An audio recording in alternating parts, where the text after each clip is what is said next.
Anyway, so the analysis figures out which one of the traits has the most influence on whether or not I buy running shoes.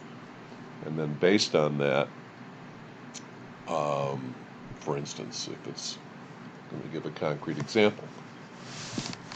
If working out a lot is the biggest trait for someone who buys running shoes, makes sense, right? I want to advertise in magazines about running and working out to find the best new customers. I don't want to gear things by age or just by gender. So it helps me guide decisions in terms of things I do to attract new customers. Overall, customer relationship management is what it's all about. Yeah. This is the old corner grocer. So all this stuff, we put all these things together. Moving someone down the purchase funnel, talking to them, understanding the target, segmenting, communicating effectively and as personally as possible with each segment, giving them the right offers, and of course, above all, for customer loyalty, above all, a great product and great service. It doesn't matter what communications I have or what kind of offers I have if my product and my service suck. But when all that's put together, I'm moving someone down the purchase funnel so that they're loyal, and eventually they're an advocate for me. And what I'm really trying to offer here is the kind of service that the old corner grocer offered, 100 years ago, 120 years ago, to his customers. All right, he knows the families who deal with him. He knows what products they like. He anticipates what they want. So that's what we're trying to do in a scalable way. He had 100 customers. We have companies that have millions of customers. So we have to rely on automation and computers and databases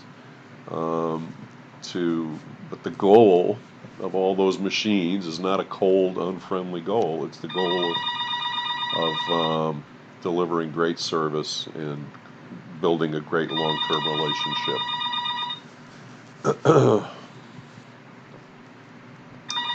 Let me stop that thing now. The second, we've talked about databases. All right, we talked about the history of databases a little bit. It was pen and ink. It was carved on clay. And there's electricity and computers, and now it's instantaneous. These records are created and updated instantaneously. The database is the heart of our modern marketing programs. It's constantly got new information from transactions, and all that's put together, and we go to other outside databases to get more knowledge of our customers, all to help us segment and then communicate effectively with each segment. And what we're trying to do is, again, develop a strong customer loyalty and a long-term relationship. Offers are the other important part. It's the second important part of what goes into direct marketing. You remember we keep going back to this purchase funnel, and there are two kinds of offers. There are trial offers, and that has to do with that arrow on the left, the top arrow. So these are offers to get someone to make the first purchase. Okay? There are loyalty offers. These are offers to encourage someone to keep coming back for more. Two kinds of offers, trial offers and loyalty offers. Here's some definitions. Here's one definition of an offer. It's a value proposition, stating what I'll give them in return for taking the action that the communication wants them to take. differs for new customers and prospects and current customers, MVCs. Another way to put it, this is in terms of the purchase funnel. An offer is an incentive to get you to move when you would normally not be ready to move in the purchase funnel. There's a gift with purchase known as a GWP as an example of a trial offer. So we'll talk about trial offers, and then we'll talk about loyalty offers. And then that's going to be about it for what we have to cover for the midterm. Right, so the trial offer gets you to jump off preference into purchase. Gives you a push. Gives you motivation to jump. So it's either it's a chest of gold at the bottom of the jump, or somebody pushed you, but one or the other, you made your move. You're taking your risk. Somehow the offer has made you lower the perceived risk and make you do it. Here are examples of trial offers. There's a free trial period, the typical one. Discount is probably the most common. You know what that is. There are payment terms. Well, don't pay it all at once. Pay, over 3 months. We saw that in the pasta maker infomercial we've looked at a couple of times. Guarantee is an offer. In other words, if for any reason you don't like it, you can return it at no charge or get your money back. Gift with purchase is the 6th one. And this is, many people think a pretty smart way to go with offers because it rewards the person who really has a need for the product in the first place. So it doesn't attract someone who's just looking for a deal. It attracts someone who's interested in the product category. Trial offers, risk reduction. Yes, so all of it is about somehow reducing the risk. I sort of look at it again as jumping off the bungee cord, but it's also like there's a wall between you. It's not a tie wall, but it's a wall between you and purchase. That's that risk. That's the barrier to psychologically to picking up a phone or going to a website or going to a store and buying something. Trial offers reduce the height of the wall. They bring it down so it's easier to step over it. They often add some urgency with a time limit. I mean, pretty much all those offers there can have time limits. This offer is only good for 2 days.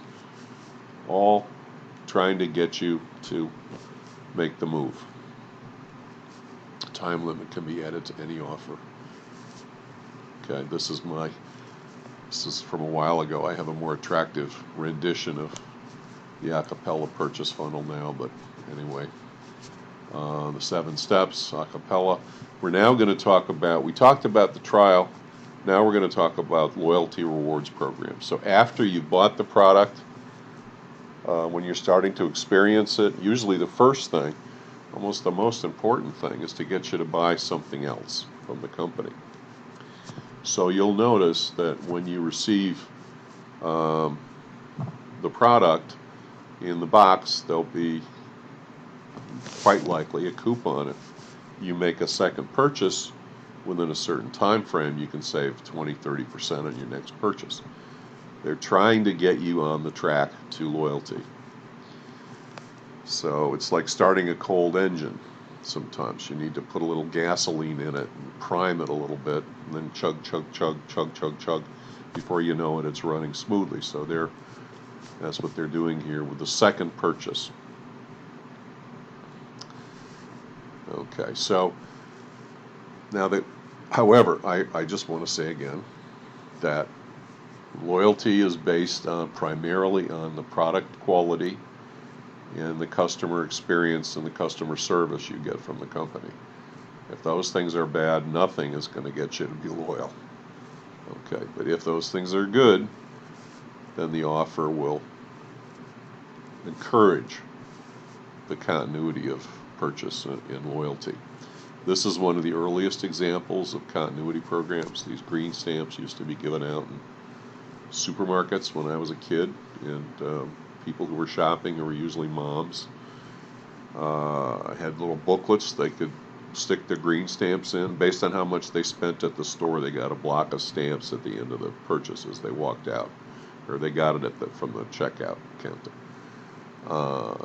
In green stamps, I think the way it worked is you could earn, pots and pans and little things for the household based on how many green stamps you had. So it was the grocery store, the supermarket, trying to encourage you to keep coming back to that supermarket to get more green stamps. So it's continuity rewards. I have to say, most supermarkets are bad at continuity even today. The supermarket I shop at is bad. They don't even make you aware, really, of, if you do this, spend this much, you get that. It's just not very smart and thought out for some reason. This is, I think, Starbucks. Maybe wrong. I think it is. Another continuity reward program. Subway sandwiches has something where if you get 10 points, you get a free sandwich. So the most basic kind of loyalty offers are continuity offers that basically give you a reward the more you purchase. And it basically is a flat sort of system. It never really changes. Every 10 sandwiches you get a free one, kind of a thing. American Advantage program, which was launched in the 80s, was one of the first, if not the first, tiered rewards program. And by tier, I don't mean cry, I mean levels. So what they added was, based on how many miles you had over a certain time period, you could achieve different levels of a membership, like a club membership. And each level involved getting more privileges, getting on the plane, boarding the plane quicker, getting free upgrades to better seats, getting to go sit in the Admirals Club in the airport and eat all the peanuts you wanted before your flight, etc. In the meantime, you're earning these miles every mile you traveled, which is getting you free flights. So real rewards program. Of course, what happened is all the airlines have the same programs. All the hotels, all the car rentals, all these companies basically have matched each other's, as far as I'm aware, loyalty programs. So it's almost like it's very noisy out there with loyalty programs. To my mind, maybe I'm just not aggressively managed. Of course, I'm not traveling on business the way I used to. But kind of noisy. It's almost like it's parity products. I don't see a lot of differentiation out there, honestly.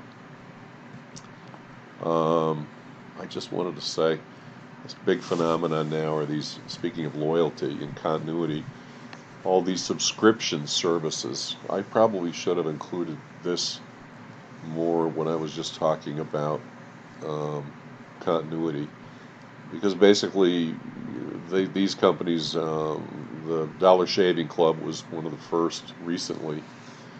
They want to send you a new box of something every month, so you're in a database. You're a constant revenue stream. They're going to sell you more and more stuff, more and more products.